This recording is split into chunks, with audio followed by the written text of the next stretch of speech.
Matapos mapatawan ng penalty noon dahil hindi agad nakapaghain ng income tax return o ITR, mas pinaghahandaan na ngayon ni Nanay Alice ng Milaor, Camarines Sur ang paghahain ng ITR sa Bureau of Internal Revenue sa Naga City. Kwento niya, umabot ng higit sa 12,000 pesos ang binayaran niyang penalty matapos mahuli sa paghahain ng ITR. Nasa 12,000 plus. Pero humingi ako ng discount. Kaya nabawasan ng 2,500. Kaya nagpapasalamat ako sa BIR dahil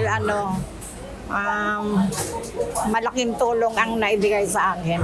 Ayon sa Bureau of Internal Revenue o BIR, pinalawig hanggang May 15, 2026 ang deadline ng pagsusumite ng required attachment sa pamamagitan ng Electronic Audited Financial Statement o EAFS. Ngayon nalalapit na ang deadline ng paghahain ng ITR sa May 15, muling paalala ng ahensya sa mga taxpayer magsumite at magbayad na ng kanilang income tax at huwag nang hintayin pa ang deadline. Dagdag pa na maaring umabot sa 6 to 7% ang ipapataw na penalty sa mga hindi makakasunod sa deadline bukod pa sa iba pang kaukulang charges. Yung pagpapahaba ng deadline ng annual income tax return, alinsunod po ito sa layunin ng ating presidente na makapag-file pa ng kanilang annual income tax return yung ating mga taxpayer nang walang penalty, surcharge at interest. So, sa ganitong paraan, maiiwasan din ng ating mga taxpayer yung mga additional payments or increments na